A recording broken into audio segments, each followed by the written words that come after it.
Support ہو تو دعا، ادا اور محبت تینوں راستہ بدل لیتی ہیں۔ جب بندہ مخلص ہو تو عزت اللہ پاک دیتا ہے۔ اشفاق احمد۔ اگر معاملہ حقائق کو پیش نظر رکھتے ہوئے حقیقت سے سبق سیکھنے کا ہو تو نصیب والے چونٹی سے بھی سبق سیکھ لیتے ہیں، اور اگر نصیب میں نہ ہو تو کائنات کی تمام کتابیں ردی کے ڈھیر سے زیادہ کچھ بھی نہیں۔ دل میں منافقت رکھ کر زبان کا میٹھا بننا ہمیں نہیں آتا۔ جسے عزت دی دل سے دی، جسے چھوڑ دیا دل سے چھوڑا۔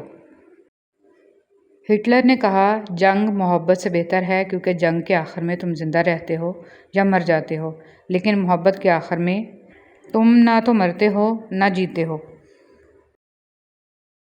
اگر تمہارے رزق میں سے دوسروں کی ضروریات پوری ہو رہی ہیں تو تم خوش قسمت ہو کہ تمہارا رب تمہارا رزق پاک کر رہا ہے۔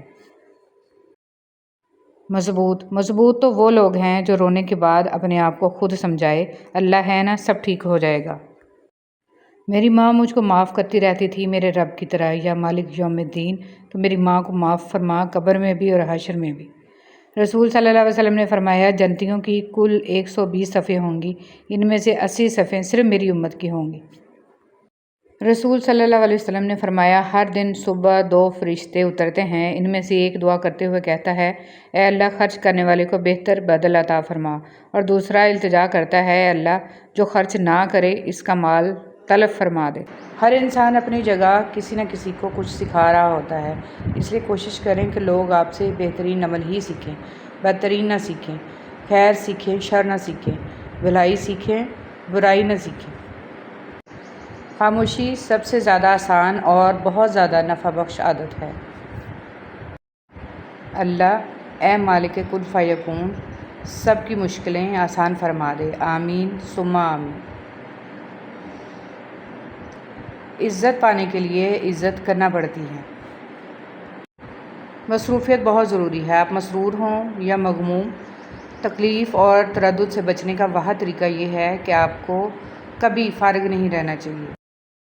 اپنے اندر برداشت پیدا کریں، معلوم نہیں آپ کو کون کون برداشت کر رہا ہے۔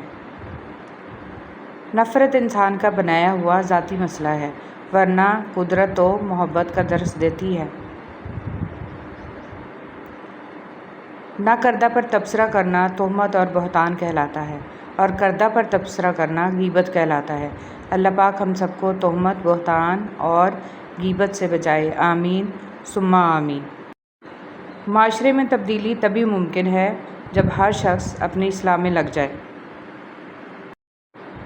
اپنی خامیوں کا احساس ہی انسان کا کامیابی کی طرف پہلا قدم ہے۔ انسان کا بہترین ساتھی اس کی صحت ہے، اگر اس کا ساتھ چھوٹ جائے تو وہ ہر رشتے کے لیے بوجھ بن جاتا ہے۔ اپنی صحت کا خیال رکھیں۔ کوشش کریں کہ آپ ہمیشہ ایک پھول بن کر رہیں تاکہ دوسروں کو آپ کی زندگی سے خوشبو ملتی رہے۔ خوبصورتی سے دھوکہ نہ کھانا ہے ابن آدم، تلوار کتنی بھی خوبصورت ہو مانگتی تو خون ہے۔ استغفر اللہ ناشکری زوال کا سبب اور استغفر اللہ سربلندی کا وظیفہ ہے۔ ماں جنت کو تو سبھی مانگتے ہیں مگر ملی ہوئی جنت کی کوئی قدر نہیں کرتا۔ بھروسہ وہ نازک شیشہ ہے جو ایک مرتبہ ٹوٹ جائے تو پھر کبھی نہیں جڑتا، اور اگر کبھی جڑ بھی جائے تو چہرے 2 ہی نظر آتے ہیں۔ دراصل جو مقام شکوہ ہے وہی مقام صبر ہے۔ دنیا میں کوئی انسان کسی پر احسان نہیں کرتا، ہر کوئی اپنے فرائض پورا کرنے کے لیے پیدا ہوتا ہے۔ بہترین انسان وہ ہے جس کا وجود دوسرے کے لیے فائدہ مند ہو۔ زندگی اتنی سستی نہیں ہے کہ اسے لوگوں کے تلخ رویوں کی وجہ سے ہار دیا جائے۔ مسکرائیے کہ یہ زندگی صرف اس رب تعالیٰ کی امانت ہے جس نے اس کائنات کی کسی شے کو بیکار نہیں بنایا۔ شکر ادا کریں کہ آپ سے محبت کرنے والا کوئی عام نہیں بلکہ اس کائنات کا رب ہے۔ دعائیں رد نہیں ہوتی، محفوظ کر لی جاتی ہیں۔ جو آپ مانگ رہے ہو وہ نہ ملے تب بھی وہ کبھی نہ کبھی مل جایا کرتی ہیں۔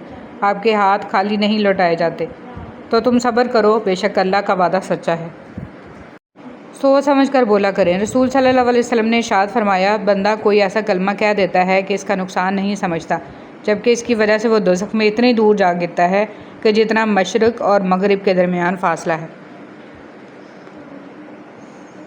جو بارش کے بعد 7 رنگوں کی دھنک بنا سکتا ہے، اس کے لیے دکھ کو سکھ میں بدلنا بھلا کیا مشکل ہے؟ بس اپنے رب سے جڑے رہیں اور پر امید ہو کر مانگتے رہیں۔ وہ ہر چیز پر قادر ہے، اس کے لیے کچھ بھی مشکل اور ناممکن نہیں۔ بے شک اللہ تعالیٰ ہر چیز پر قادر ہے۔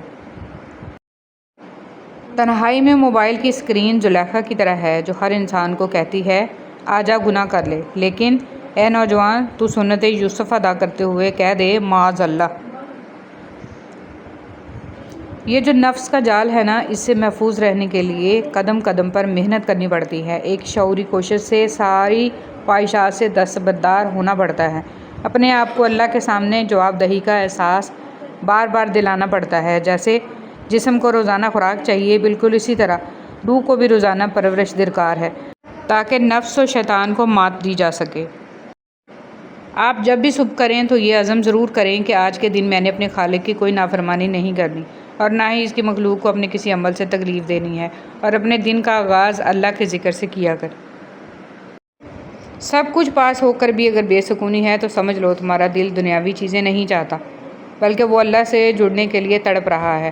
خود کو اللہ سے جوڑ لو، ہمیشہ کا سکون تمہارا مقدر بن جائے گا انشاءاللہ۔ ہماری جیت یہ نہیں ہے کہ ہم خود اچھے ہیں اور دوسرے برے ہیں۔ ہماری جیت تو تب ہے جب کوئی برا انسان بھی ہمارے احساس اور اخلاق لے کر اچھا بننے کا تہیہ کر لے۔ بہت دفعہ آپ کو اپنا غم بانٹنے کے لیے کاندھا تو میسر نہیں ہوتا، لیکن سجدہ کرنے کے لیے زمین ہر وقت میسر ہے، اور آپ اپنا دکھ اللہ پاک سے ہر وقت بانٹ سکتے ہیں۔ بلا شبہ یہ سہارا سب سہاروں سے بڑا سہارا ہے۔ صرف اللہ کی ذات ہے جو ہمیں ذہنی، جسمانی، قلبی اور روحانی سکون دے سکتی ہے۔ ہم پلک جھپکنے پر بھی قادر نہیں ہیں۔